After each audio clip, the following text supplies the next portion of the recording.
Hello students, आज हम chemistry में नया चैप्टर स्टार्ट कर रहे हैं। चैप्टर का नाम है classification of elements and periodicity. Chapter का जो फर्स्ट टॉपिक है ये है Mendeleev's periodic law and table. ये देखते हैं। सबसे पहले लॉ का स्टेटमेंट देखें क्या है। लॉ क्या कहता है? लॉ के according the physical and chemical properties of elements are the periodic functions of their atomic weights. इसका मतलब एलिमेंट्स की जो प्रॉपर्टीज़ होती हैं वो उनके एटॉमिक वेट के ऊपर डिपेंड करती हैं। जैसे तुम जानते हो डेंसिटी होता है मास अपॉन वॉल्यूम। तो जिसका मास ज़्यादा होगा उसकी डेंसिटी ज़्यादा होगी। मतलब डेंसिटी एलिमेंट की एक ऐसी प्रॉपर्टी है जो उसके मास मतलब उसके वेट के ऊपर डिपेंड करती है।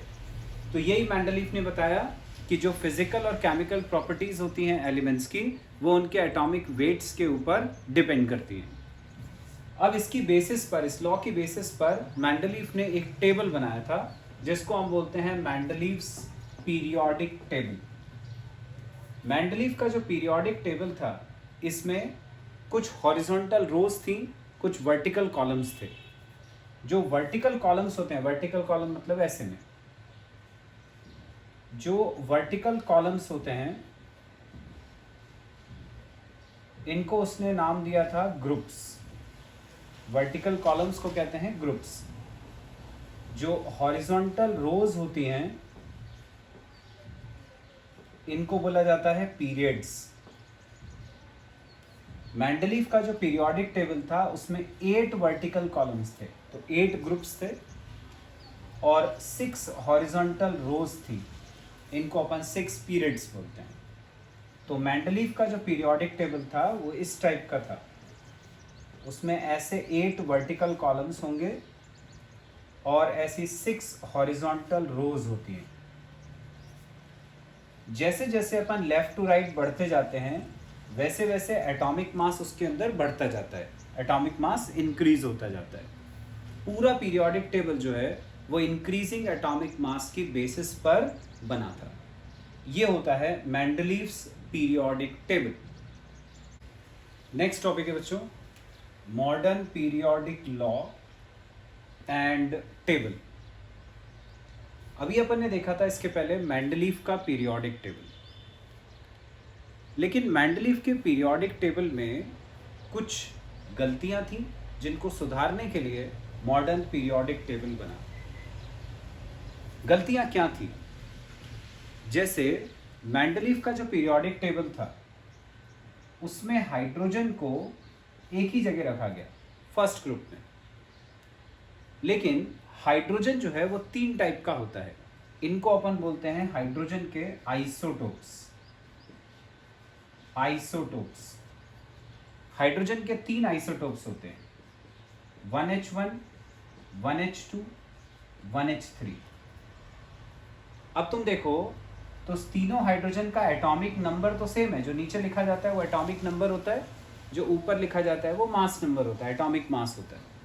तो तीनों का एटॉमिक नंबर तो सेम है, लेकिन मास नंबर देखो अलग अलग है, 1, 2 और 3। और यदि अपना पूरा पीरियोडिक टेबल एटॉमिक मास की बेसिस पे बना है तो इसका मतलब कि तीनों हाइड्रोजन को अलग अलग जगह पर रखना चाहिए। पहले 1H1 वाला आएगा जिसका एटॉमिक मास 1 है, उसके बाद 2 वाला आना चाहिए, उसके बाद 3 वाला आना चाहिए। मतलब हाइड्रोजन की 3 पोजीशन होनी चाहिए थी इन द पीरियोडिक टेबल, लेकिन मेंडलीव के पीरियोडिक टेबल में हाइड्रोजन को सबसे पहली पोजीशन पे एक ही जगह रखा गया। तो ये एक उसकी गलती थी मेंडलीव के पीरियोडिक टेबल की। फिर एक साइंटिस्ट था जिसका नाम था मोस्ले, MOSELEY। उसने ये पता करा कि किसी भी एटम की जो प्रॉपर्टीज हैं वो एटॉमिक मास के ऊपर डिपेंड ना करके एटॉमिक नंबर के ऊपर डिपेंड करती हैं। मतलब उसने बोला कि मेंडलीव के पीरियोडिक टेबल को जो अपन ने एटॉमिक मास की बेसिस पर बनाया था उसने बोला कि वो गलत है, बल्कि उसको बनाना चाहिए एटॉमिक नंबर की बेसिस पर। क्योंकि एलिमेंट्स की जो प्रॉपर्टीज हैं वो एटॉमिक मास पे डिपेंड नहीं करती, उसके अकॉर्डिंग एटॉमिक नंबर के ऊपर डिपेंड करती हैं। कैसे समझते हैं अपन? जैसे सोडियम है, उसका एटॉमिक नंबर होता है 11, कॉन्फ़िगरेशन हुआ 281, अब हमें पता है कोई भी एटम ये कोशिश करता है कि उसके आखिरी ऑर्बिट में 8 इलेक्ट्रॉन हो जाएं, तो उसके लिए वो या तो इलेक्ट्रॉन देता है या लेता है। तो क्योंकि इसका कॉन्फ़िगरेशन 281 है, इसलिए सोडियम 1 इलेक्ट्रॉन देगा और Na+ आयन बनाएगा। क्लोरीन एटॉमिक नंबर 17, कॉन्फ़िगरेशन हुआ 287, आखिरी ऑर्बिट में 8 इलेक्ट्रॉन करने के लिए उसको 1 इलेक्ट्रॉन लेना पड़ेगा। 1 इलेक्ट्रॉन लेगा तो उसकी वैलेंसी हो जाएगी -1। इसका मतलब देखो, उसका जो एटॉमिक नंबर था उसी के बेसिस पर अपन को पता चला कि सोडियम Na+ आयन बनाता है और क्लोरीन Cl- आयन बनाता है। इन आयंस के फॉर्मेशन में एटॉमिक मास का कोई काम नहीं था। सोडियम का एटॉमिक मास 23, क्लोरीन का 35, हमें उसकी यहाँ जरूरत ही नहीं पड़ी। ठीक है, तो इसलिए मोस्ले ने बोला कि जो एलिमेंट्स की प्रॉपर्टीज हैं वो एटॉमिक मास पे डिपेंड नहीं करती, उसने बोला वो एटॉमिक नंबर के ऊपर डिपेंड करती हैं। तो इसकी बेसिस पर उसने एक नया लॉ दिया और फिर एक नया टेबल। तो मोस्ले का जो मॉडर्न पीरियोडिक लॉ है, पहले वो देख लें अपन। लॉ ये कहता है कि the physical and chemical properties of elements are the periodic functions of their atomic numbers. मतलब वो नंबर पे डिपेंड करती हैं, जो सही है। मेंडलीफ ने जो बोला था कि वो एटॉमिक मास पे डिपेंड करती हैं, वो गलत है, उसको उसने मॉडिफाई करा। अब इसकी बेसिस पर उसने फिर एक टेबल बनाया, जैसे मेंडलीफ का था वैसे इसका टेबल बना। लेकिन इसके टेबल में वर्टिकल कॉलम जो थे वो जहां उसमें 8 थे, यहां पर हैं 18। तो 18 वर्टिकल कॉलम्स होते हैं, ऐसे 18 वर्टिकल कॉलम्स हैं, और जो हॉरिजॉन्टल रोज हैं वो इसमें होती हैं 7। तो 18 वर्टिकल कॉलम्स और 7 हॉरिजॉन्टल रोज। वर्टिकल कॉलम्स को अपन बोलते हैं ग्रुप्स, हॉरिजॉन्टल रोज कहलाते हैं पीरियड्स। तो 18 ग्रुप्स होते हैं और 7 पीरियड्स होते हैं। इस पूरे पीरियोडिक टेबल में नीचे की तरफ 2 रोज होती हैं, 2 रोज हैं एलिमेंट्स की, from atomic number 58 to atomic number 71, और दूसरे में from atomic number 90 to atomic number 103। ये 2 रोज हैं। कितने एलिमेंट्स आएंगे? 58, 59, 60 ऐसे काउंट करोगे तो 14, 90 से 103 तक काउंट करोगे तो 14। ये 14 एलिमेंट्स के 2 ग्रुप्स हैं जो तुम्हें पूरे पीरियोडिक टेबल में नीचे की तरफ नजर आएंगे। ये जो 2 रोज हैं एलिमेंट्स के, इसमें जो पहली वाली रो है इनको हम अपन बोलते हैं लेंथेनॉइड्स। लेंथेनॉइड्स। जो सेकेंड वाली रो है इनको कहा जाता है एक्टिनॉइड्स। एक्टिनॉइड्स। इनको पूरे पीरियोडिक टेबल से अलग क्यों रखा गया? अलग इसलिए रखा गया क्योंकि इनकी जो प्रॉपर्टीज थी वो पूरे पीरियोडिक टेबल के बाकी एलिमेंट्स के साथ मैच नहीं कर रही थी, लेकिन आपस में एक दूसरे के साथ मैच कर रही थी। इसलिए इनको अलग से रखा गया और कहा गया लेंथेनॉइड्स एंड एक्टिनॉइड्स। अब ये जो टोटल 18 ग्रुप्स हैं, इनको अपन डिफरेंट पार्ट्स में डिवाइड कर सकते हैं। जो ग्रुप नंबर 1 एंड 2 है, ग्रुप नंबर 1 एंड 2, इनको हम बोलते हैं एस ब्लॉक एलिमेंट्स। फर्स्ट और सेकेंड ग्रुप को बोला जाता है एस ब्लॉक एलिमेंट्स। ऐसा क्यों बोलते हैं वो अभी बताऊंगा। ग्रुप नंबर 3 to 12, इनको बोला जाता है D block elements, 3 to 12। Group number 13 to 18, ये कहलाते हैं पी ब्लॉक एलिमेंट्स। और ये जो लेंथेनाइड्स एक्टिनॉइड्स हैं ये कहलाते हैं एफ ब्लॉक एलिमेंट्स। तो ऐसे पूरा पीरियोडिक टेबल जो है वो 4 ब्लॉक्स में डिवाइडेड है, एस, पी, डी और एफ। ये एस, पी, डी, एफ वही सबशेल्स हैं जो अपन ने पिछले चैप्टर में पढ़े हैं। मतलब पूरे पीरियोडिक टेबल के अंदर 4 ब्लॉक्स होते हैं। फर्स्ट और सेकेंड ग्रुप मिलाकर, फर्स्ट और सेकेंड ग्रुप मिलाकर ये एस ब्लॉक कहलाता है। 3 से 12 तक डी ब्लॉक कहलाता है, 13 से 18 पी ब्लॉक। हो गए टोटल 18 ग्रुप। ये जो नीचे की 2 रोज हैं इनको अपन बोलते हैं एफ ब्लॉक एलिमेंट्स। अब बच्चों अपन देखेंगे कि फर्स्ट और सेकेंड ग्रुप को, जैसे मैंने बोला था, एस ब्लॉक एलिमेंट्स बोलते हैं। एस ब्लॉक, इसमें आता है फर्स्ट और सेकेंड ग्रुप। तो हम देखते हैं कि फर्स्ट और सेकेंड ग्रुप को एस ब्लॉक क्यों बोलते हैं। सपोज अपन ने एक एटम लिया, suppose sodium, atomic number 11, configuration लिखा है इसका SPDF की टर्म्स में 1s2 2s2 2p6 3s1। ठीक है, हो गए 11, 2 2 4 6 10 और 1 11, हो गए 11 इलेक्ट्रॉन्स। इसमें तुम देखो आखिरी इलेक्ट्रॉन कहाँ एंटर हुआ, आखिरी इलेक्ट्रॉन किस सबशेल में आया, S में, P में, D में कि F में? तो किस में आ रहा है? S में आ रहा है। क्योंकि आखिरी इलेक्ट्रॉन S में आ रहा है इसलिए अपन इसको बोलते हैं S ब्लॉक, ये S ब्लॉक कहलाता है। ठीक है, तो आखिरी इलेक्ट्रॉन कॉन्फ़िगरेशन लिखते समय लास्ट इलेक्ट्रॉन जिस सबशेल में आता है अपन एलिमेंट को उस ब्लॉक का एलिमेंट बोलते हैं। इस कॉन्फ़िगरेशन को देखकर तुम ये भी पता कर सकते हो कि ये किस पीरियड को बिलोंग करेगा पीरियोडिक टेबल के और किस ग्रुप को बिलोंग करेगा। ठीक है, पीरियड देखें कैसे पता करते हैं। ये जो ऑर्बिट्स लिखे हैं 1 2 3, जो सामने वाले नंबर है उसमें जो सबसे बड़ा नंबर है वो पीरियड बताएगा। सबसे बड़ा नंबर क्या आ रहा है इसमें? 3, तो पीरियड हो गया 3। मतलब सोडियम बिलोंग करेगा पीरियोडिक टेबल के थर्ड पीरियड में। तुम टेबल देख के बिल्कुल चेक कर सकते हो तुम्हारा आंसर। ग्रुप कैसे पता करेंगे? यहाँ पर क्या आ रहा है? S1, S में 1 आ रहा है, मतलब S ब्लॉक का एलिमेंट है और S ब्लॉक के जो ग्रुप्स होंगे उसमें से 1 मतलब पहला ग्रुप। तो S ब्लॉक में कौन कौन से ग्रुप थे?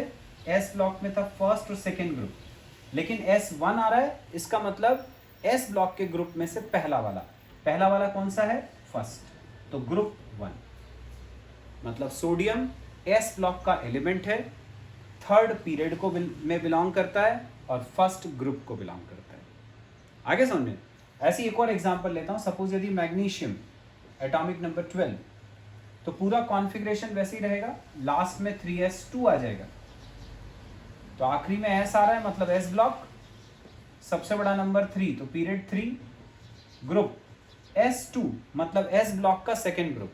अब S ब्लॉक में 2 ग्रुप थे, फर्स्ट और सेकेंड, तो उसमें से कौन सा लेना है? सेकेंड वाला, तो ग्रुप 2। तो ऐसे पता चलता है अपन को कॉन्फ़िगरेशन लिखने के बाद कि कोई एलिमेंट किस पीरियड को बिलोंग कर रहा है, किस ब्लॉक को बिलोंग कर रहा है और किस ग्रुप को बिलोंग कर रहा है। अब अपन देखते हैं बच्चों P ब्लॉक। P ब्लॉक में एलिमेंट्स आते हैं ग्रुप नंबर 13 से लेकर 18 तक। एक एग्जांपल लेता हूं, suppose chlorine atomic number 17। Configuration लिखेंगे इसका 1s2 2s2 2p6 3s2 3p5। देखो हो गए होंगे 17, 2 और 2 4 और 6 10 और 2 12 और 5 17। आखिरी इलेक्ट्रॉन किस में आया? P सबशेल में, इसका मतलब कि ये P ब्लॉक का एलिमेंट हो गया। P में आ रहा था इसलिए P ब्लॉक का एलिमेंट हो गया। अब पता करना है इसका पीरियड और पता करना है इसका ग्रुप। पीरियड देखेंगे, सबसे बड़ा नंबर 1 2 3 में सबसे बड़ा नंबर 3, तो पीरियड हो गया 3।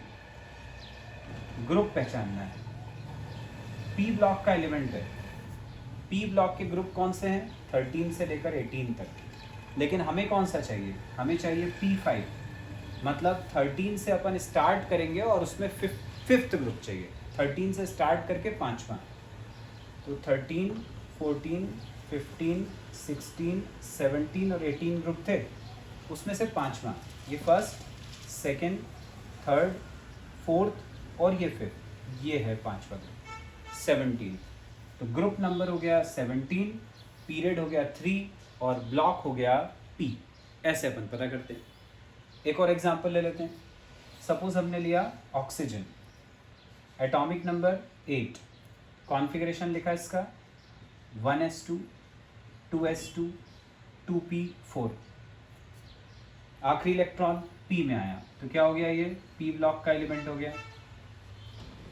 पीरियड देखें क्या हुआ? पीरियड सबसे बड़ा नंबर फर्स्ट और सेकंड में 2 आ रहा है, तो पीरियड हो गया 2। ग्रुप नंबर देखना है, ग्रुप नंबर P ब्लॉक का एलिमेंट है, P ब्लॉक के एलिमेंट 13 से 18 तक होते हैं, लेकिन हमें क्या चाहिए? P4, मतलब 13 से 18 के बीच में चौथा ग्रुप, तो फोर्थ नंबर 1 2 3 4, ये हो गया 16, तो ग्रुप नंबर हो गया 16। पता चल गया? अब डी ब्लॉक, डी ब्लॉक के जो एलिमेंट्स हैं ये बीच के ग्रुप में लाई करते हैं। 1 से 2 ले लिया, 13 से 18 ले लिया, बीच के कहाँ से कहाँ तक हो गए, 3 से लेके 12 तक। एक एग्जांपल लेता हूँ, स्कैंडियम एटॉमिक नंबर 21, कॉन्फ़िगरेशन लिखा है इसका 1s2 2s2 2p6 3s2 3p6। देखें कितने हो गए, 2 2 4 6 10 2 12 और 6 18 हुआ है, हमें 21 तक जाना है। 3p के बाद हमने पढ़ा था अवबाउ के रूल में 4s आता है, फिर 3d आता है, तो यहाँ तक हो गए थे 18 2 ये 20 इलेक्ट्रॉन ये हो गए, एक बचा वो इसमें आ गया 3d1। तो आखिरी इलेक्ट्रॉन किस में आया, डी में आया, डी में आया मतलब कि ये डी ब्लॉक का एलिमेंट हो गया, ये आ गया डी ब्लॉक का एलिमेंट। अब पहचाने पीरियड ग्रुप। पीरियड, पीरियड का मतलब सबसे बड़ा नंबर, सबसे बड़ा नंबर इसमें 4 है, तो 4th पीरियड हो गया। ग्रुप देखें, डी ब्लॉक का एलिमेंट है, डी ब्लॉक के एलिमेंट कहां से कहां तक हैं, 3 से लेकर 12 तक ग्रुप, 3 से 12 तक है। उसमें हमें कौन सा चाहिए, D1, D1 मतलब पहला वाला, तो पहला पहला कौन सा ग्रुप है इसमें, 3rd, तो ग्रुप हो गया 3। ठीक है, एक और एग्जांपल ले लेते हैं हम, जिंक एटॉमिक नंबर 30, कॉन्फ़िगरेशन लिखा 1s2 2s2 2p6 3s2 3p6 4s2, यहाँ तक 20 हो जाते हैं, ये 3d10 हो गए 30। अब देखें डी ब्लॉक, सबसे बड़ा नंबर 4, तो पीरियड 4, ग्रुप देखना है, डी ब्लॉक का एलिमेंट है, डी में ग्रुप आते हैं 3 से लेकर 12 तक, हमें कौन सा चाहिए, D10, मतलब 3 से लेकर 12 तक जो ग्रुप है उसमें 10वां ग्रुप, तो 3 से लेकर 12 तक देखो कौन कौन से आते हैं, उसमें से 10वां अपन काउंट कर लेंगे, 3 4 5 6 7 8 9 10 11 12, हमें 10वां ग्रुप चाहिए क्योंकि D10 आ रहा है मतलब 10th ग्रुप, तो यहाँ से स्टार्ट करके 10th 1 2 3 4 5 6 7 8 9 10, ये हो गया 12th ग्रुप, ग्रुप हो गया 12। तो ऐसे बच्चों अपन पता करते हैं कि कोई भी एलिमेंट किस ब्लॉक का है, किस पीरियड का है और किस ग्रुप का है। अब बच्चों अपन देखते हैं कि मॉडर्न पीरियोडिक टेबल में एक एक पीरियड में कितने एलिमेंट्स आते हैं, उसकी बेसिस पर इन पीरियड्स को कुछ नाम भी दिया जाता है, वो देखते हैं। और उसको पता कैसे कर सकते हैं मैं उसका मेथड भी तुम्हें बताऊंगा कि एक पीरियड में कितने एलिमेंट्स आएंगे। जो फर्स्ट पीरियड है इसके अंदर 2 एलिमेंट्स हैं, इसको अपन बोलते हैं, ये बहुत छोटा पीरियड है तो अपन इसको बोलते हैं शॉर्टेस्ट और वेरी शॉर्ट पीरियड। ये शॉर्टेस्ट पीरियड है और very short period. Second period, इसमें 8 एलिमेंट्स आते हैं, ये शॉर्ट पीरियड कहलाता है। थर्ड, इसमें भी 8 एलिमेंट्स हैं, ये भी शॉर्ट पीरियड कहलाता है। फोर्थ, 18 एलिमेंट्स हैं, लॉन्ग पीरियड कहलाता है। फिफ्थ, 18 एलिमेंट्स हैं, लॉन्ग पीरियड कहलाता है। सिक्स्थ, 32 एलिमेंट हैं, इसको अपन बोलते हैं वेरी लॉन्ग पीरियड, इसी को लॉन्गेस्ट पीरियड भी बोलते हैं। अब बच्चों अपन ये पता कर सकते हैं कि किसी पीरियड में कितने एलिमेंट्स होते हैं।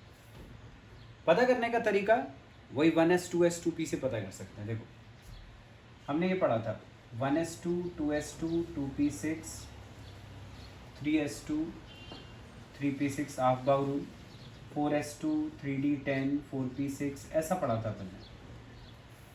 अब सपोज यदि मुझे पता करना है कि फर्स्ट पीरियड में कितने एलिमेंट्स आएंगे, तो हमें देखना है कि सेकेंड ऑर्बिट जहाँ स्टार्ट होगा उसके पहले तक ही जाना है अपन को, 2 नंबर से पहले तक जितना आएगा वो। तो देखो 2 यहाँ पे है, उससे पहले ये यहाँ पर नंबर कितना आ रहा है 2, ठीक है। सेकेंड ऑर्बिट के स्टार्ट होने से पहले ये ऊपर का नंबर कितना है 2, इसका मतलब 2 एलिमेंट्स। अब सपोज सेकेंड पीरियड में पता करना है, तो थर्ड के स्टार्ट होने से पहले, थर्ड कहाँ स्टार्ट हो रहा है यहाँ पे, तो इससे पहले के यहाँ तक तो अपन ले ही चुके थे, जो ले चुके उसको दोबारा नहीं लेना। तो अब किसको लेना है, इसको लेना है, इसको लेना है, थर्ड से पहले तक का ये। तो 2 + 6 कितने हो गए 8 एलिमेंट्स। अब थर्ड पीरियड में से सोचना है कितने होंगे, तो फिर वही 4 आने से पहले ये 4 है, उससे पहले ये 2 + 6 8, ये देखो 8 आ गए, थर्ड पीरियड हो गया। फोर्थ पीरियड ले रहे हैं अपन, तो 5 आने से पहले, ठीक है, 5 आने से पहले 5 कहाँ आता है 4p6 के बाद होता है 5s2, तो हमें उससे पहले वाले चाहिए ये 5 आने के पहले। अब गिनो कितने हो गए 2 + 6 8 + 10 18, देखो फोर्थ में आ गए 18। बिल्कुल इसी तरह से तुम इस फॉर्मूले को आगे बढ़ाकर फिफ्थ 6th पीरियड में कितने एलिमेंट्स हैं वो पता कर सकते हो। 7th पीरियड जो है उसमें भी मैक्सिमम 32 हो सकते हैं, लेकिन अभी उतने एलिमेंट डिस्कवर नहीं हुए हैं, इसलिए ये अभी इनकम्प्लीट है। लेकिन जब एलिमेंट्स आ जाएंगे तो वो मैक्सिमम 32 एलिमेंट रख सकता है, वो तुम कॉन्फ़िगरेशन से भी पता कर सकते हो। तो इस तरह से बच्चों अपन पता कर सकते हैं कि किसी एक पीरियड में कितने एलिमेंट्स लाई करते हैं on the basis of electronic configuration.